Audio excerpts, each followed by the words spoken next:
Sholat jamak yaitu sholat yang dilaksanakan dengan mengumpulkan dua sholat wajib dalam satu waktu, seperti sholat zuhur dengan asar dan sholat maghrib dengan sholat isya, khusus dalam perjalanan. Adapun pasangan sholat yang bisa dijamak adalah sholat zuhur dengan asyar atau sholat maghrib dengan isya.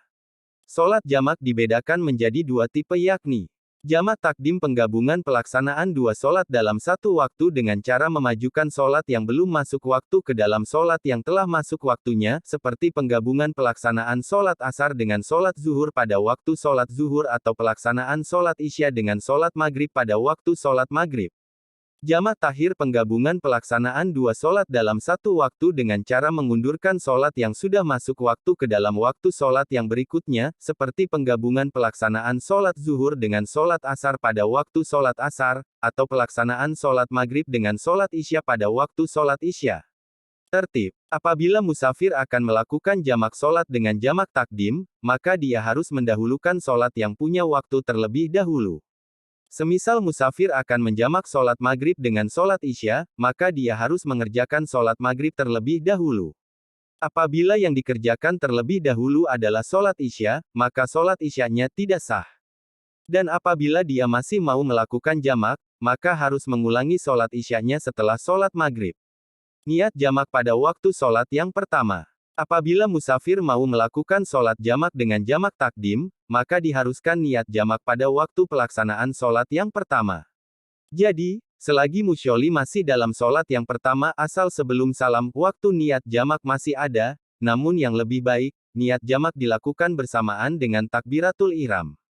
Muwalah, bersegera. Antara kedua sholat tidak ada selang waktu yang dianggap lama.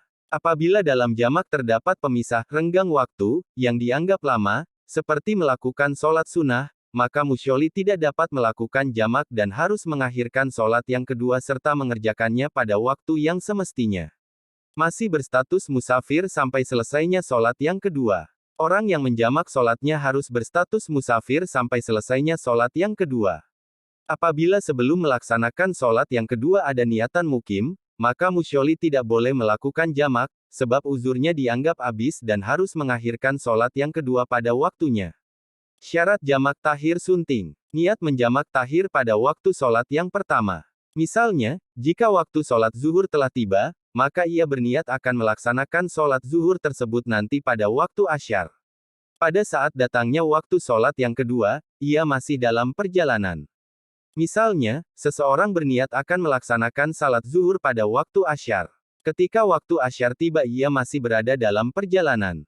Dalam jamak takhir, sholat yang dijamak boleh dikerjakan tidak menurut urutan waktunya.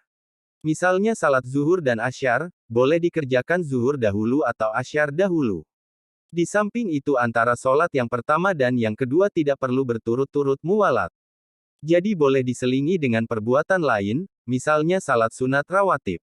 Perbedaan pandangan antara Sunni dan Syiah. Menurut Sunni, pendapat dari 4 mazhab Sunni.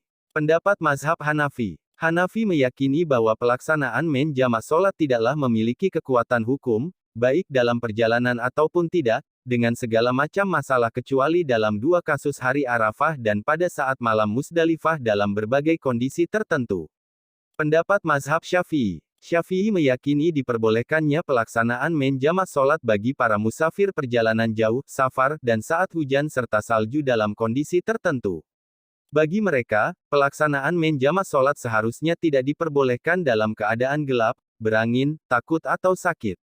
Pendapat mazhab Maliki. Maliki menganggap alasan untuk melaksanakan jamak sholat sebagai berikut: sakit, hujan, berlumpur, keadaan gelap pada akhir bulan purnama dan pada hari Arafah serta malam Musdalifah untuk yang sedang melaksanakan haji dalam kondisi tertentu.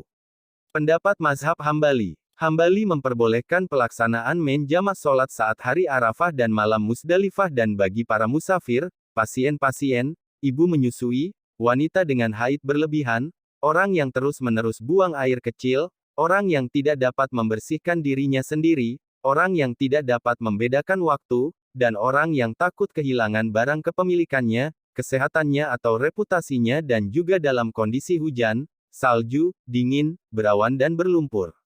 Mereka juga menyebutkan beberapa kondisi lainnya. Pendapat perawi hadits lainnya. Pendapat Ibnu Syabramah. Ibnu Syabramah memperbolehkan pelaksanaan menjamak sholat karena beberapa alasan dan bahkan tanpa kondisi khusus selama hal tersebut tidak berubah menjadi suatu kebiasaan. Pendapat Ibnu Munzir dan Ibnu Sirin.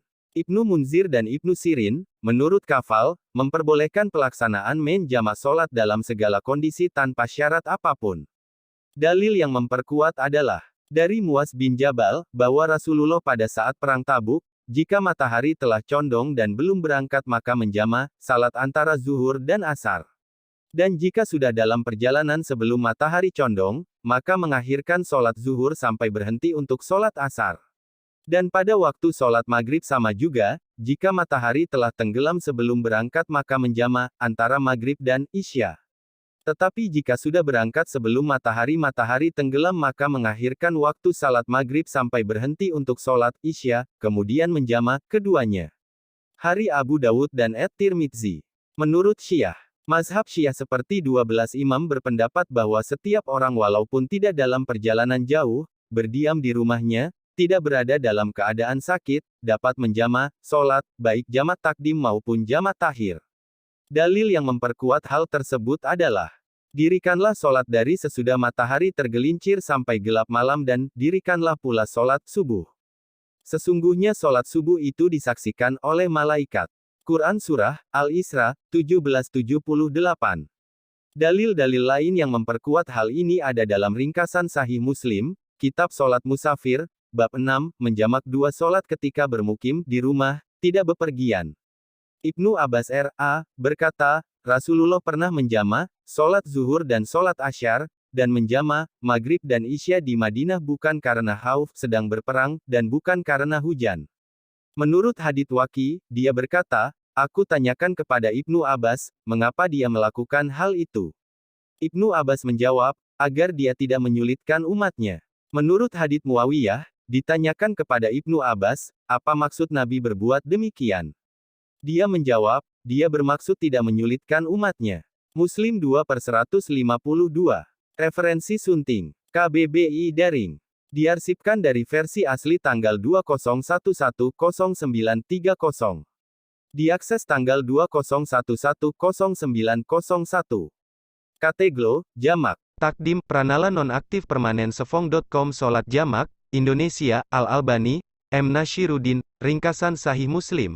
Gema Insani, Jakarta, ISBN 979-561-967-5 Pranala Luar Sunting, Indonesia, Sholat dan Adab Musafir, PKSANZ diarsipkan 20070929 di Wayback Machine, Indonesia, Sholat Jamak dan Sholat Qashar, Media Muslim Info diarsipkan 20110928 di Wayback Machine, Indonesia, menjamak sholat karena hujan, Pranala Nonaktif Permanen, muslim.or.id.